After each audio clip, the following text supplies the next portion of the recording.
Okay, so welcome to Spilling the Tea here at Earlham. This is a series that's been going on for a couple of years now, is my understanding. And we are focusing this particular Spilling the Tea series on our distinguished alumni here who have graduated with a sociology anthropology degree from Earlham and discussing their paths following graduation and perhaps anything they may have gleaned while at Earlham and how that helped to develop them into their careers today. So again, I've kind of introduced myself to everyone, but I am Caroline Wagner, Senior Career Coach here at Earlham College. And it is certainly my pleasure to be able to learn more from you. I enjoy these kinds of conversations and hope that students are able to plug in and enjoy them as well. So the process for today, again, will be, now that I've introduced myself, I will hand it over to our distinguished panel and ask you if you'd be comfortable sharing a brief introduction about yourself, and then we will get started with some of the questions I've prepared. And then certainly, Peggy, if you have questions, you know, we can wait till the end, or if you have things that kind of come up organically, you can feel free to let me know, whether it's via the chat or popping in. Otherwise, we'll give some time at the end in case there are any questions. And certainly with each other, if you have questions for each other or comments or follow-up, please make this feel more conversational if that's what inspires you in that moment. So I will begin with Jason. I see you're unmuted anyway. So would you mind introducing yourself to us? Certainly. So I'm Jason Jimerson, Earlham class of 1985. I am a sociology professor at another college in the same conference, about 2 hours at most away from Earlham College. So I get to come to campus when there's no COVID. Earlham has been interesting because I decided to go to my master's program at Virginia because my roommate from Earlham was like, "You need to come to Virginia." So I had the same roommate, and then he was finishing law school, and I did my my master's thesis on where people get their PhDs and where they end up teaching. And Virginia did not do well in that research. So I went to the University of Chicago, which was tied with 2 other schools for #1.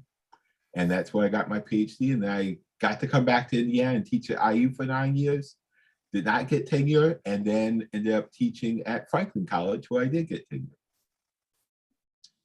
Thank you, and congratulations on tenure. That's exciting. Juliana, would you like to introduce yourself? Sure, thanks, Caroline. I'm Juliana. I'm a 2006 SoAn major, and I kind of came to SoAn a little bit backwards. I was really interested in issues of educational equity and education policy, even coming in as a first-year student, and so I kind of was exploring different areas where that might fit, and I happened to take the introductory course, which at the time was called Institutions and Inequality, with a professor named Steve Butler, and that was just really life-changing for me. It was like, this is my calling, this is my field, this is what I want to do. And so after that, I kind of explored some different avenues. I did some advocacy work for about a year after school out in San Francisco. I worked for the ACLU and then the Consumers Union, which is the organization that publishes the Consumers Report magazine. They also do a lot of consumer-oriented advocacy work. At that point, I was just really feeling called back to doing education work. I ended up getting a job in the DC area with a company that does research on behalf of the Department of Education, and that's kind of where the US Department of Education. That's where the direction of my career went after that. I worked at a larger field or a larger nonprofit that did education research and technical assistance for the Department of Education. And last year I was fortunate enough to actually be able to become a federal employee. So now I'm at the Office of the Chief Data Officer at the US Department of Education, where my title is Management and Program Analyst. But my day-to-day involves something that's a little bit nitty-gritty and dry. It's called the Paperwork Reduction Act. And so what I do is I facilitate the department's requests for data collection for the public, because there's a bunch of requirements they need to meet in order to do that. So that's what I'm working on now, and happy to discuss how Earlham helped me get there. Great, thank you. Again, I so appreciate hearing the path and the journey that you were on. And then I'll turn it over to Jennifer Cleghorn and then David. Yeah, we can probably go back and forth a little bit. We're both 96 grads, met in our SoAn classes. So, and we've been, together ever since. Lots of fun stories about that we've told people at different points. But as far as kind of my trajectory, I came to Earlham really knowing that I wanted to get into the field of education. I thought I was going to be a teacher. And then I guess midway through my freshman year, they at that time got rid of the education program. And I had, thank goodness, a lot of support around me and people that I had met with that said, no, don't leave Earlham. There's other things that you can do. And of course, in a similar way to Juliana, got into institutions and inequalities and Steve Butler and, many of my advisor at that time was Joanne Martin, who was, the anthropology side in many ways, and quickly fell in love with SoAn and became, my time at Earlham and, my passion in so many ways.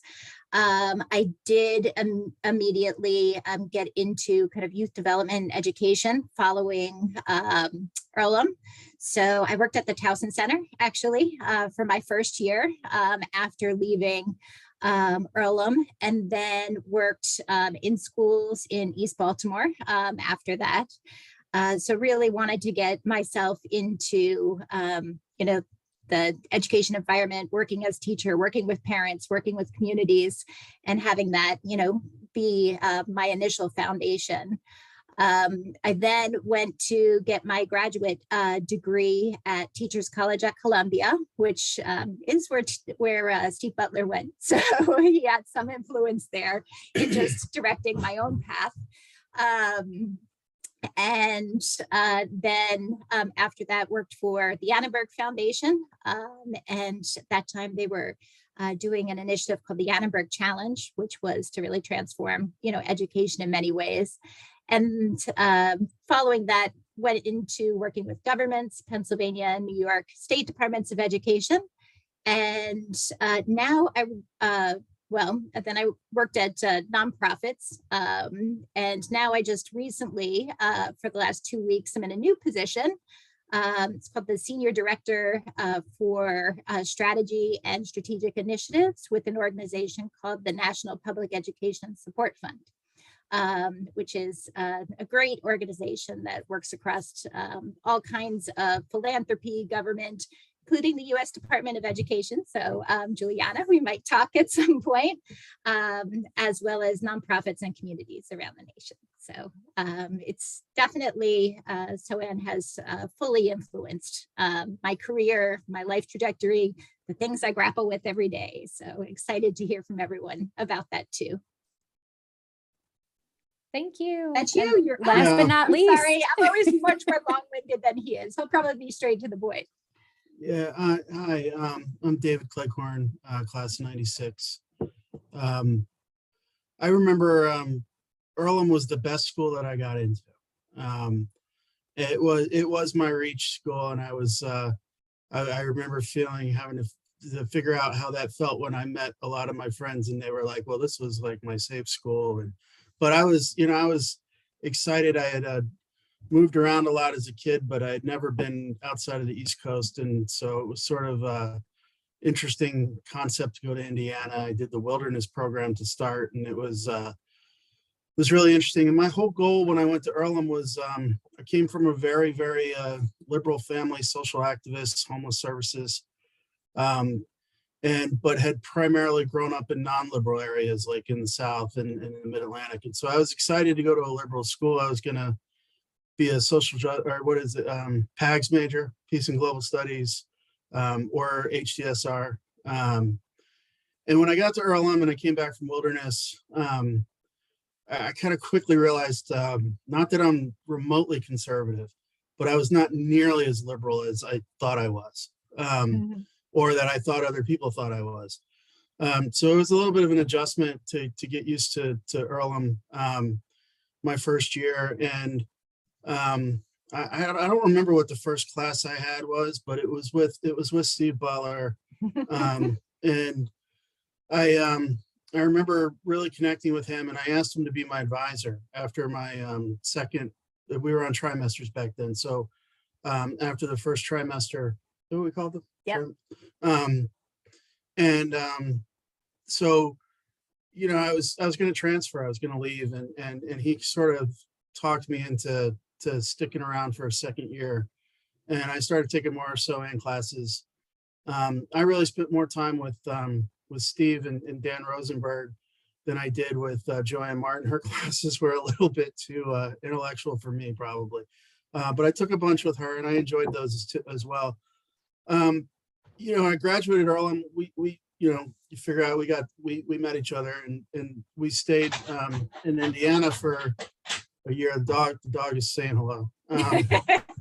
And I worked at the Dunn Mental Health Center, working with mentally ill adults who had been deinstitutionalized from like the Richmond State Hospital. And that was interesting. I did that for a year, and then we moved back east, and I worked in homeless outreach for a bit. And then we both went to graduate school. She went to Teachers College, and I went to the Wagner School at NYU.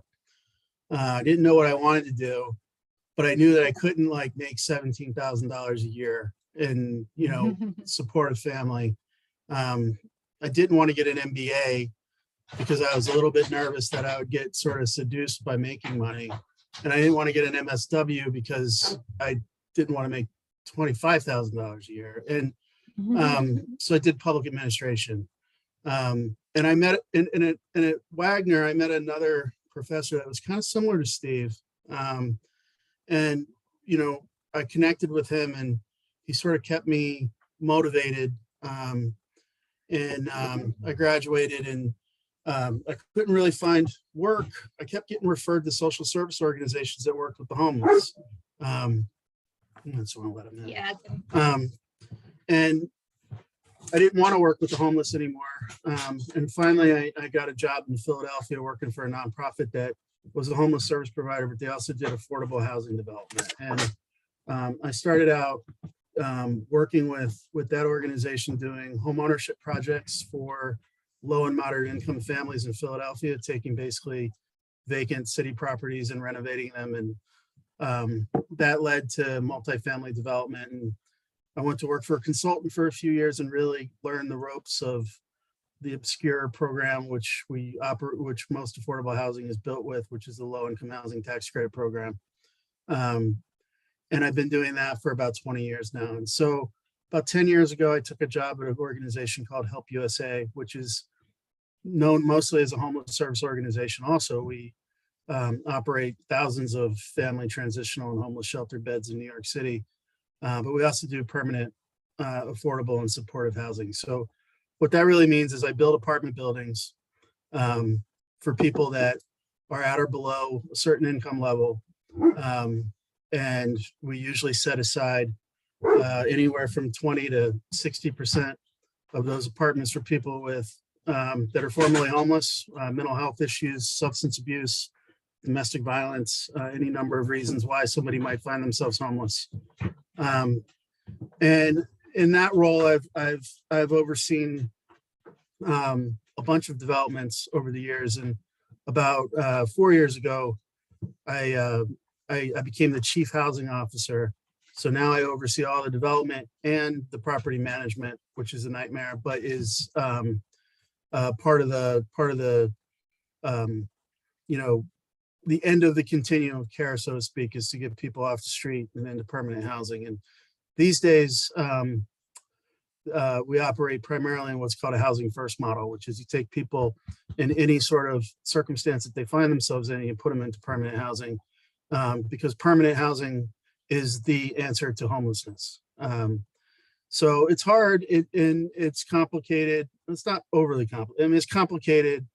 It's the kind of job that when you go to a cocktail party or a barbecue or something, you start to explain to people what you do. They're at first they're kind of like impressed, and then when you start getting into how you do it, I imagine it's like explaining the Paperwork Reduction Act. They're oh, that's cool. And I'm gonna go grab another drink, and you don't talk to them again. But that's what I do. Great, thank you so much. David, if you don't mind a follow-up, and it could be an ignorant question on my part, I'm just not quite sure, but I see a number of students who are in the SoAn major or double major who are interested in like urban and city planning. Does that tie in with the work that you do Yeah, at all? it does. Okay. It ties in two ways. There's most cities are continuing to go through various stages of crisis when it comes to affordable housing, and they're trying to figure out the best way to create affordable housing. And so there's a lot of zoning, there's a lot of rezoning plans, there's zoning studies. City planning offices are becoming more and more part of the solution when it comes to creating affordable housing. And then there is a lot of people that go from those types of jobs to working for developers because they have some expertise on what city, state, and financing agencies are looking for in terms of types of buildings and the way they fit into the municipal plans. Okay, great. Thank you. I appreciate that. I've talked to, as I said, I've talked to a number of students who are trying to feel that out. And since that's not necessarily an area, they get a little bit of exposure here perhaps at Earlham, but I know some of them are trying to figure out if graduate school is the right path or how they get some practice before they head into graduate school with regard to that. So there are some that have done some internships here locally with the city to try to get a sense of that. But so I appreciate your explaining that a little bit further. So I think all of you have kind of talked about your path now. And I think I'm most interested then in heading into sort of talking about what or how the sociology anthropology degree has helped you in perhaps maybe where you are now. Are there parts of that or you can speak to sort of your journey if there were, I think Jennifer, you mentioned that it's a part of sort of all of your thinking on a daily basis or how you attack or consider your the things that you're struggling with or the things that you're trying to figure out in your roles. So would you all mind sharing, I guess, a little bit about how that's helped you, whether it's the line of thinking or specific strategies or tools that you learned while you were in the classroom here? And I guess I'll leave it with Jennifer since I kind of started there, and then if that's okay. Sure. Yeah, so I mean, it's hard because, as I said, it ends up in many ways, I think, becoming a kind of full part of who you are and really how you think. I think one of the questions when you were sending them in advance is, what were the transferable skills? And all I could think of was, just the ability to kind of critically think and see and understand. And it's just a part of everything you do every day.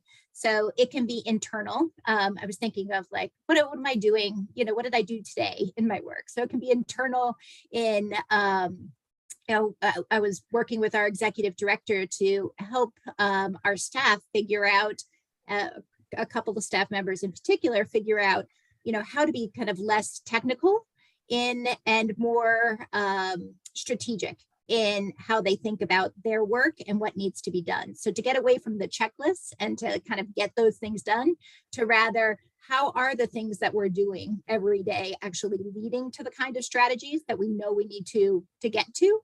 But if we stay in that kind of thinking, it's, in the kind of thinking that's about the task that you have to do, it's very hard to get to that strategic, but to, begin to align that. I mean, that was one conversation, I had today.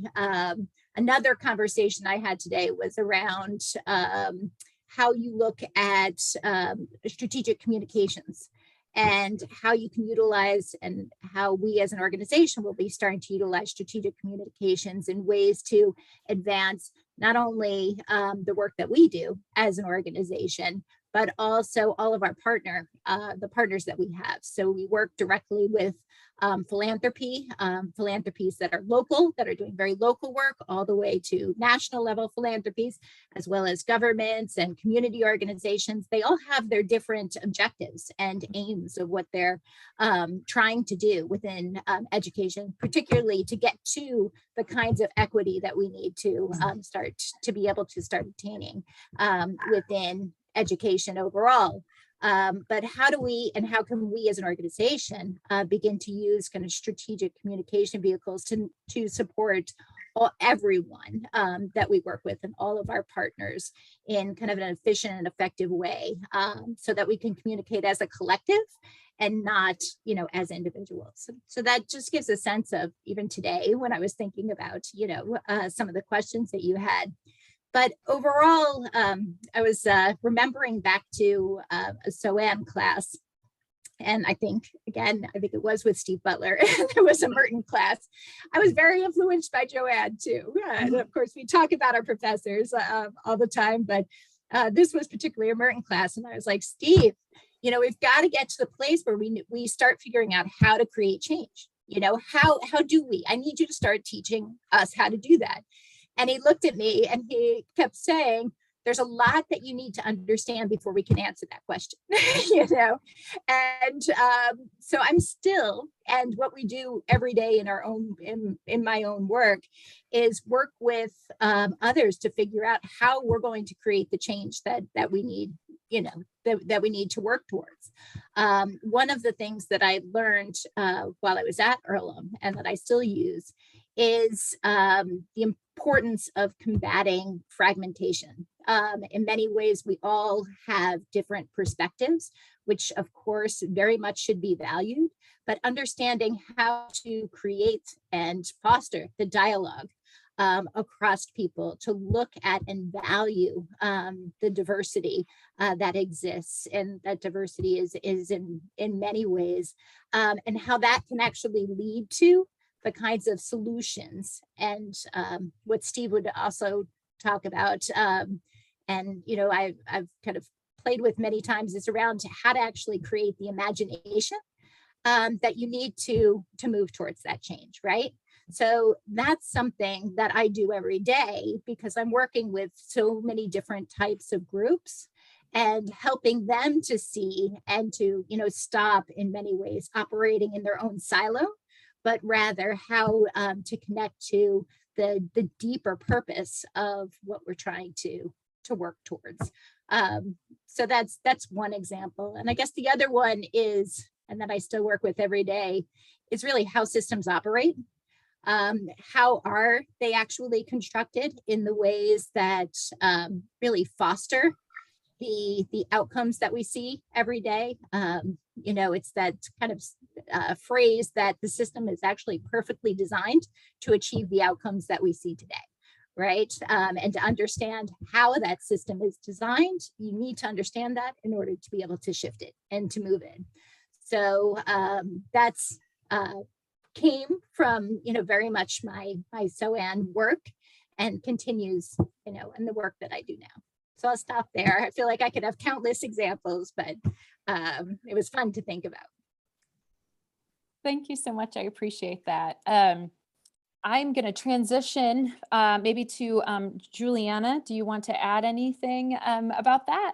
Sure. I was thinking too that the other, in terms of understanding different systems and organizations, I think one of the biggest benefits of SoAn as such a broad-based degree is that it provided the kind of adaptability and flexibility for me when my career took a bump in the road. A couple years ago, I was working on education projects, and the education division ended up folding in the company I was at. And so I faced the choice of being laid off or working in the criminal justice space, doing some work on some research around prisons, and then also providing technical assistance to policing agencies, which for me was a completely new topic area. And so just the analytical skills and the critical thinking skills that I gained through SoAn, I feel like really, helped during that time period when I was having to learn new things at a mile a minute. And I felt like I had the skill set to be able to do that.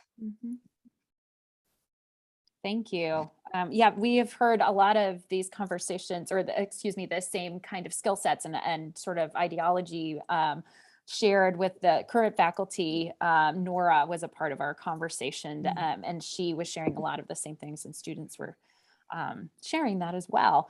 And then, of course, Jason, as a professor of sociology, do you have anything to add in terms of how your studies at Earlham, and in particular your studies in SoAn, have impacted or Well, continued? I don't know what the sociology department is like now, but I know that because I had Steve Butler as well, they really talked about taking on the role of the other and being able to put ourselves in other people's shoes. I think that's also part of the larger Earlham context, which is because our classes at Earlham are discussion classes, we were better listeners and talkers and thinkers as we talk. And I think that helped, because one of the things I would stress for prospective graduates is that you will have bumps in the road. You know, at one point I was selling insurance just in case. And it's interesting because I have students who are selling things. I'm like, what's the thing you have to know as a salesperson? And they really get, I'm like, you need to know what your customer is thinking. And sociology really, at least the old professors really stress that. I think it sounds like that was your experience as well. Definitely, yeah. I apologize. Our dog just decided to bark at the others. And No problem. I don't know if David, do you want me to keep, are you okay if I keep moving, or if you want to share a little bit? You know, I think one of the things that I've thought about over the years, since Jen and I have been together so long and married for so long and met in school, we have similar, you know, we have shared friend groups and all of that. How you know, Earlham's faculty in the sociology and anthropology department was so strong at guiding each of us individually on how we needed to learn. And kind of, I forgot, Jason, about until you mentioned it, about the taking you know, trying to think in the position of the other. Jen spoke a few minutes ago in a really kind of an intellectual way about her work. And I very vividly remember sitting in Steve's office and him kind of leaning back in his chair and he's saying, you know, you're naturally good at playing the game and that's what you need to focus on. And we're going to help you learn to play the game. I'm like, what game? You know, like, so I think when I think about my work now, and I think about the things that I bring with me from college, you know, and I certainly think I bring more with me from college than I do from graduate school. In a lot of ways, I just feel like graduate school is a piece of paper that I really needed to get. And I don't want to discount it too much, but I was in a different headspace. You're an adolescent when you're in college, and it's just different.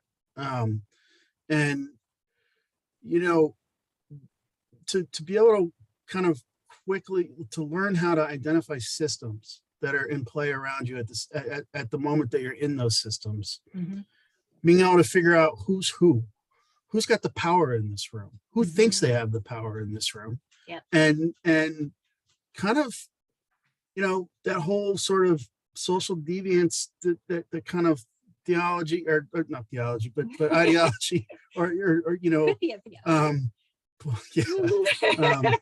you know, you sort of, you know, I was sort of a natural deviant, right? And I got in a lot of trouble growing up, and I still am, you know, the kind of person that will figuratively throw a haymaker here and there just because I feel like it sometimes, and like, you know, you get yourself in trouble. You're like, why'd you do that? I don't know, you know, and, you know, I was able to harness some of that. And what I was able to learn in SoAn was that I wasn't responding to nothing. It wasn't some mental illness. I was seeing something. and I was seeing something that was real and social interaction that I couldn't identify until I was taught what it was. And so now when most of my work is negotiation. We're borrowing money, we're investing money, we're building buildings, we're dealing with contractors and architects and all kinds of people.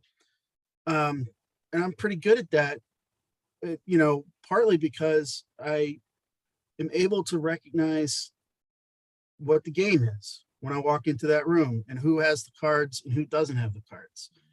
And sometimes I joke to my wife and to our oldest kid who's in college now, that in an alternative universe, I feel like I could have been a really good career criminal, or finance guy maybe, or they might be the same.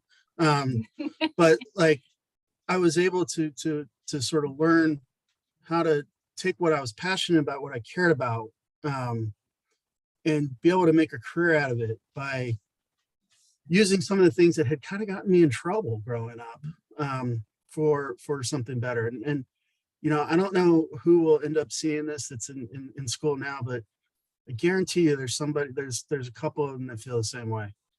And you can really, if you focus, it can really be kind of a powerful tool in your career. Well, and I think one of the things that happens with sociology is that we become aware of inequality and injustice. And so we end up seeing the world in different sorts of ways, right? Whereas other people can be a little less clued in. But one of the questions I have, and then if you want to do something about it, like David is talking about, how do you combat NIMBYism, right? Not in my backyard. One of the reasons that there's so little housing for people who lack resources or have mental health issues or other challenges is because people don't want them living near them. Like we have another planet, So how do you deal with that?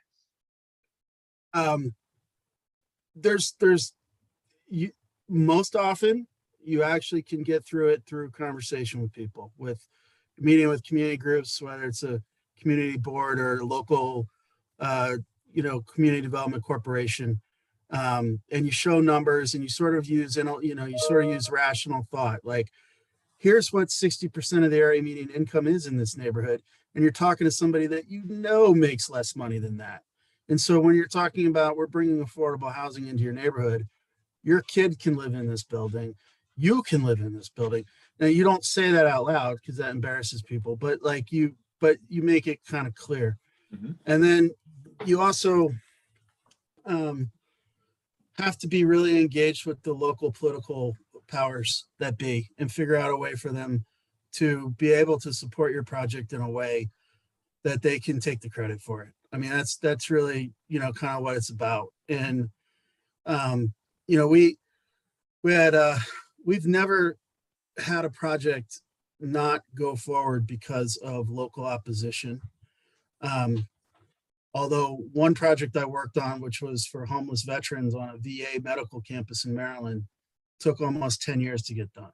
Wow. And the thing about NIMBYism, though, that has happened in 100% of my experience, now that's just my experience, is that once you build the building and people are living there, that goes away entirely. And often, like in the case in the VA campus in Maryland, they're asking us to do more. So it's about, you don't want to come in, you want to, be respectful of people. It's their neighborhood. You want to hear their concerns, but you also want to be honest with them about, what's going on.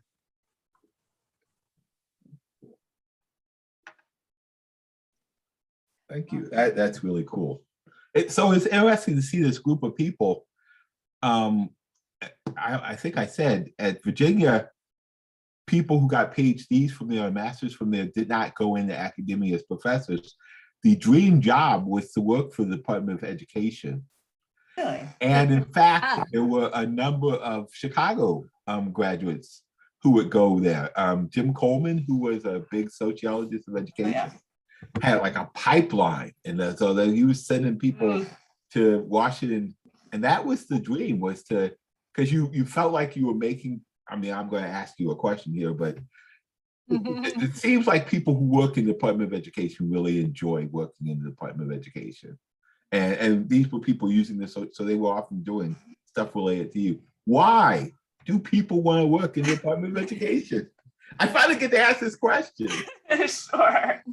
Well, that's, I mean, for me, I had kind of worked on the periphery of the Department of Ed pretty much since graduation from Earlham, and had kind of had the opportunity to see how some of the research that was funded by the Department of Education was actually making a little bit of an impact on the ground. And I worked with something called the Regional Educational Laboratory of Appalachia, which is a center that kind of translates research for administrators and teachers. And so it was neat to see that research was going out into the world and actually making a difference in classrooms. And I would say that the morale, especially in the last year or so, has been pretty high at the Department of Ed. I mean, we do feel like we're making a difference to the extent that we can. So it's a very collegial place. That's cool. And what's interesting? So I have students who are getting ready to graduate with degrees in sociology, and one of the exercises, if we have a class for this, was to look at jobs and see what kind of jobs, what they do and what they get paid. And they were like, yeah, the job looks interesting. So social work, working and policing. They were like, yeah, this is what I want to do, but I'm not going to get paid very much. And the average Franklin College student, I don't know what Earlham thing is, they leave with about $27,000 of debt. And they were looking a little depressed. And one of the things that's interesting about seeing David, Jennifer, and Juliana, is you folks have done okay with sociology degrees. I literally had to do a pep talk that you will graduate, you will get a job, you will get paid more than survival. You may have to do, like David said, make some changes. But yeah, can you say more? I'm just kind of curious here about how you felt and well, here's my first question. What did people say to you when you said you were majoring in sociology? Did they say things like, you want fries with that?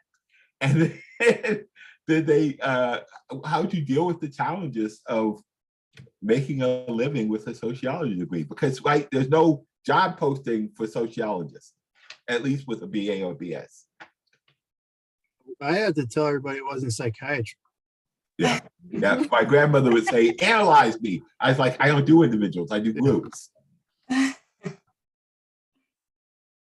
mean, on my end, I actually spent a year living back home and I was doing paid internships, so it wasn't nothing. But kept in touch with faculty back at Earlham, and again, Steve Butler encouraged me to know my value in the marketplace in terms of what, not to take a position that paid, as David mentioned, $17,000 or $20,000 a year, and to think strategically about what my next step would be. And I actually remember when I interviewed for the full-time position that I ended up taking, we got to the salary negotiation, and I laid out, I was like, I think I have to make at least X to live in Washington, D.C. as a 23-year-old. Yeah.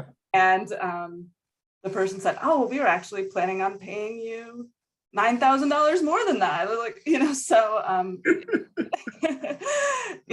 that's a really challenging conversation, especially for new graduates, to try to think about kind of, what's a good starting place for yourself and how to have that conversation, because it's one of the most frustrating things about getting a full-time job to start, is that you don't really know what you should be asking for or how to negotiate. It's a skill set that you perfect over time, I suppose, trying to have that conversation. It's a little more straightforward in the federal government, at least, because you have a grade and you're coming in at that grade, and so you have an idea of what you're making. And the nice thing is with the internet and stuff, you can do research. I have a friend who's at another university, and the dean wanted him to be chair of a department. And he was like, Jason, you got any negotiating things? Because I've gotten into this lately. And I said, well, you're at a public university. All your salaries are available online. Find out how much all the other chairs are making. And then the first thing you should say to him is, why do you want me to take over this department? Because it wasn't in his discipline. He's a great administrator. He's a great chair. And so, the dean ended up having to say, this is why I want you for the job. And then he's like, well, if I'm not good, this is what everyone else is making. I want, but knowing what other people are getting paid to do the work you're doing, I think is super important. Yeah, I think I interview a lot of younger people. I hate that I'm old enough to say young people, but I interview a lot of them, and there's a real gamut. I mean, one of the things that is honestly frustrating and is that the better schools that they came from, the better they're prepared to interview and ask for stuff. I mean, the higher tiered, I shouldn't say better schools, but so the NYUs and the Columbia kids, they're one thing, and then the local colleges, they're a little more sheepish about this stuff, and I kind of want to help them, but I'm not allowed through our HR processes to really say anything. I interviewed somebody the other day who was great. I thought she would have been somebody that could have been brought in. She was right out of college. I feel as my daughter's a junior in college, people have to hire these people. You have to get your first job. And I was thinking through how could we kind of reorganize a little bit where she could have some meaningful work for a couple of years until she decides what she's going to do. And then I asked her about graduate school, and she said that she was planning to go to graduate school, hopefully in a year, in some other state. And I'm like, well, you just told me that I can't hire you if you're going to only commit to a year. There's just the range of preparedness. And I remember at Earlham, and this isn't SoAn specific, I don't know if they do this anymore, but you had to take some kind of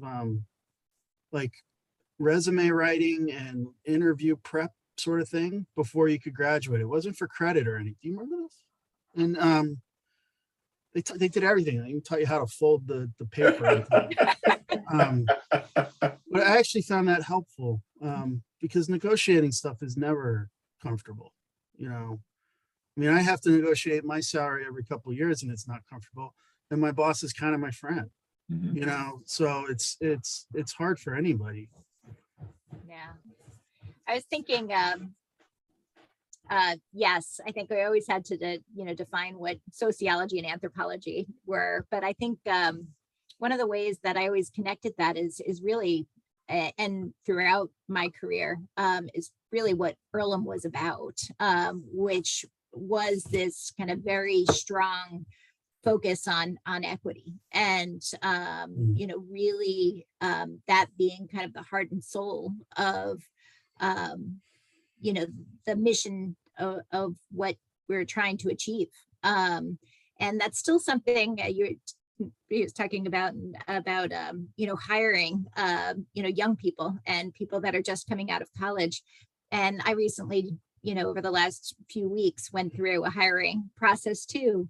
And one of the challenges in certain cases was when I didn't feel like someone actually had a calling, that they didn't have that purpose of why they were actually doing this work. They could explain the work, but there was something that, for me, that I needed for them to have to know that they were going to be part of, what we were trying to build as an organization and the direction that we needed to, to work towards.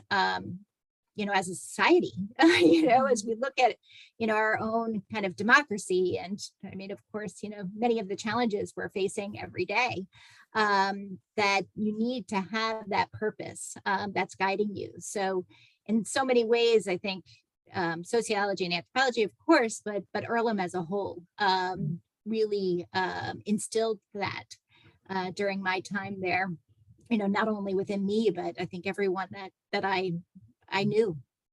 Well, And I think that's also the challenge. And this is important, I think. And I'll be interested to know what you folks think about this.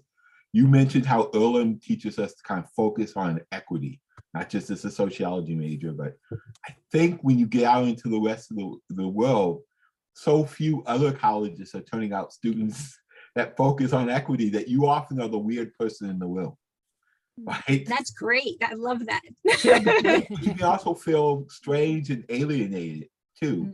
Mhm. I think the other thing is curiosity. I'm going through a hiring, and it's interesting. The last question on the Zoom portion of it was, the two last questions. One was, do you have anything else you'd like to tell us about yourself? And that question literally threw half our candidates for a loop. They were like, what? And I was like, really? You don't have things about yourself that you want to share that might help us hire you? And then the other one was even more interesting. Do you have any questions for us? And they would be like, well, what's the salary? How many courses do I have to teach? And I'm like, but one person nailed it. She said, or there were two. The first guy who came in second place said, is it true that 40% of your students are athletes? And we knew it was high. We said, yeah. And there's another 20% who are former athletes. And we had a conversation about how that affects the campus. But that showed and the person who got the number one question for us was, tell me more about your students. Which of course for us is the most important thing. Right. So I'm turning out these students who are about to graduate. I'm saying, so you need to ask them about their clients, and how they work with them, and show that you're, as you were saying, Nicole, that you're really interested in the job. I have a sister who's 30 years younger than me, and she was looking for a job when she graduated from college. And I said, well, what do you want? First of all, she said, I want a job like yours that's easy and has lots of flexibility. And I was like, yeah, I'm going to ignore that. But then she said, I want a job that pays me well and I can travel. And I thought to myself, this is not the job. These are the perks of the job. And so I would implore the Earlham students to think about what they want to do, and like you said, why they want to do it, and ask questions about what is done on the job, about the clients. I think sometimes when you're in the job market, you're so busy trying to sell yourself that you don't think about the other, right? The job needs to sell itself too. I'm rambling. Am I making sense? Yep. I've been talking to a lot of students about making sure they recognize, yes, they have a need themselves. However, they have to be able to prove and discuss how they can help the organization move forward, and what is it that the organization needs, and be able to kind of tap into that to be able to make that connection. And this was kind of, I had that sort of like lasting sort of advice that you guys have all kind of started heading in that direction already, and encouragement. I know there were a number of seniors who had initially told me that they were interested. So I'm hearing making sure that your purpose and maybe passions for or interests is clear. Curiosity, I'm hearing, making sure you're prepared for good questions at the end. And of course, anything else you'd like to share. I've actually been talking with students about that. Like, tell me something that's not on your resume that we need to know about you. And I certainly heard some negotiation discussions. What else do Earlhmites who are about to embark on this job hunt officially very soon, if not already, what should they be doing to set themselves up as we kind of wrap up today? I think they should be telling everyone they know that they're looking for a job. They should read this article, The Strength of Weak Ties by Mark Granovetter. And the point he makes is that when people get jobs, it's not usually through the people who they know well. It's those people know all the same people you know. It's through those, what they call weak ties, people who you only tangentially know, because they are connected to a different social network. Yeah, I wrote down something really similar. I wrote down network Sociology professors. and then wrote down at the end of when you have informational interviews with folks to ask who's the next person I should talk to, because that helps expand your network. Yeah, I think for me, I don't know if it's the industry I'm in or being in New York City, job seekers are super lazy these days. I mean, no cover letter, no, no real good questions. It's very generic. And so it makes the ones that are not stand out, I guess is my point is. Do they send I thank you kind of, cards? Hmm? Do they send thank you after the interview? most often not. I Hmm. mean, not like I would, not, and usually I think somewhere along the way we were taught to like even ask one more question when you do the thank you. Yeah. So it does make the ones, and I'm not talking about mid-career people. They're different. I'm talking about the younger group coming right out of grad school or college. I think so the ones that do send a little letter, I mean, I do think some people are actually these days taught not to do cover letters, so I don't hold that against people. But the follow-up in the questions are really important. And when I almost make a decision in my mind that I'm not going to hire the person when I say, what other kind of question, do you have any other questions for me? And they're like, when does the position start? Like I don't know. This isn't McDonald's. It starts as soon as you clear. Now. Like, come on. So you really do show your cards when you're given a little bit of latitude to go off script and explain yourself, and I think that's important. That your point though about the acquaintances of people being more. I was thinking as you were saying that, I think that's like 100% accurate. It's the friend of the friend, or the colleague of a colleague that knows somebody that you don't know. I never thought about it that way. That was, maybe you could send that article name around, because that's good advice. And mid-career, I think there's a lot more networking that you have to do to find jobs. But I think it works that way too for people coming out of school. Yeah.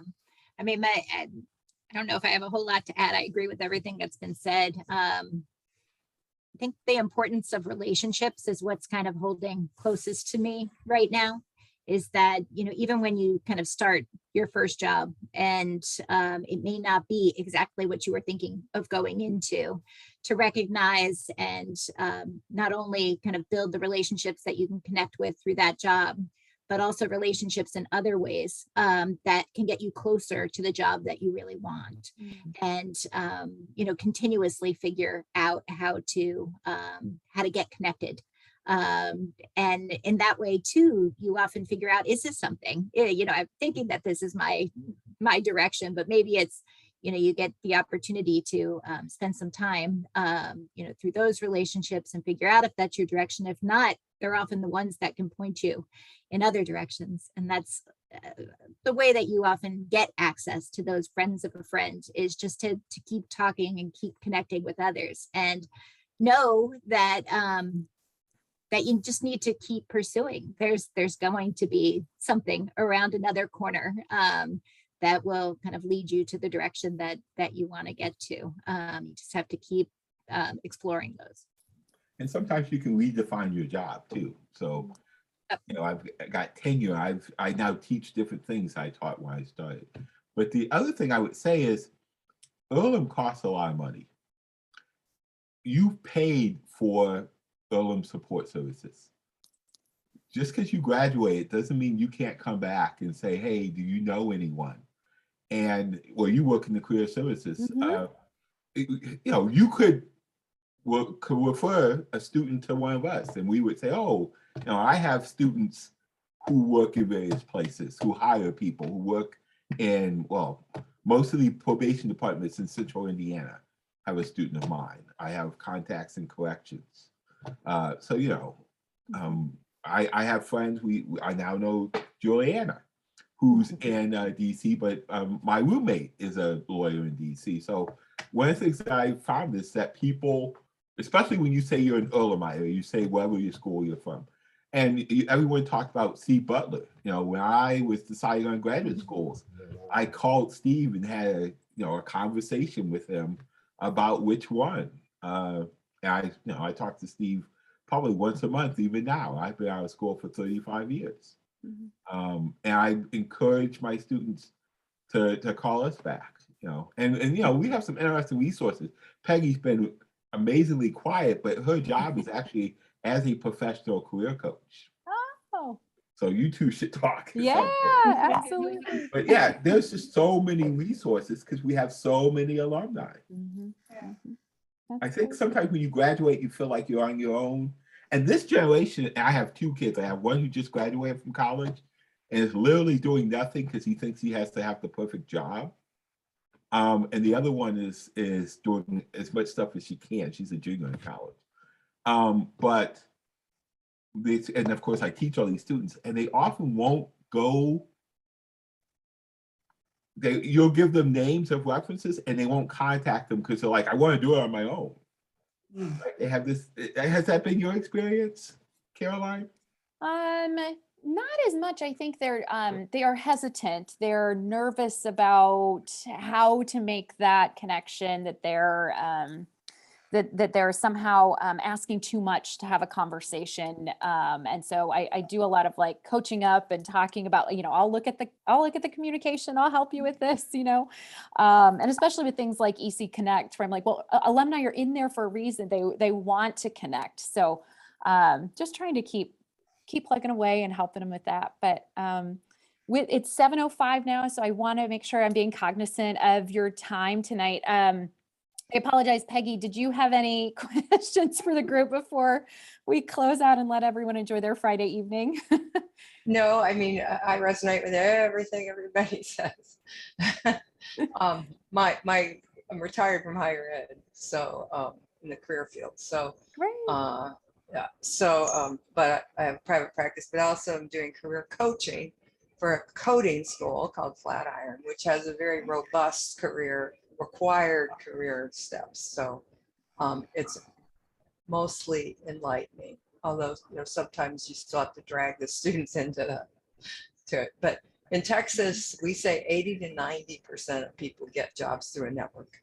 That's what I tell my students too. Yep. And so that's what you spend your time on. Yep. And you don't have to ask for a job, because that, for me as an Earlhamite, that would be very hard to do. You ask for information. Yep. Yep. We've been talking about asking for a story, hear their story, learn more about their path, and then you're on their radar and you can go from there. So thank you all again for sharing. Thank you again for your time, your resources, your talents, for being here. I know this will be well viewed, and everyone will really appreciate the great insight that you've provided this evening. And I know, at least for me, if students want to reach out to me individually, I'd be happy to engage. So great, thank you. I actually already know like 2 students who have said, educational policy. I'm interested in that, but I don't know what to do next to set myself. I'd be happy to. I didn't mention that while I was working full time, I got a master's, and now I'm trying in vain to wrap up my doctorate. Keep motivated to try to finish. Very cool. At night. But so that's the education policy field is something that folks are interested in. So I will tell you 2 things that help me get through. First, the best dissertation is a done dissertation. Yeah. And the other one was, your dissertation can be the worst thing, or can be the best thing you've written till then, and the worst thing you've written since then. Not the end. Great advice. Good advice. All right. Well, thank you again for being a part of this. I hope you enjoy your weekend. If you have my email, so I'll reach out, but please don't hesitate to let me know if you have further comments or questions or anything you think I should share with the SoAn faculty to share with their students. Thank you. Have a good evening. Thank you, everybody. Thank you.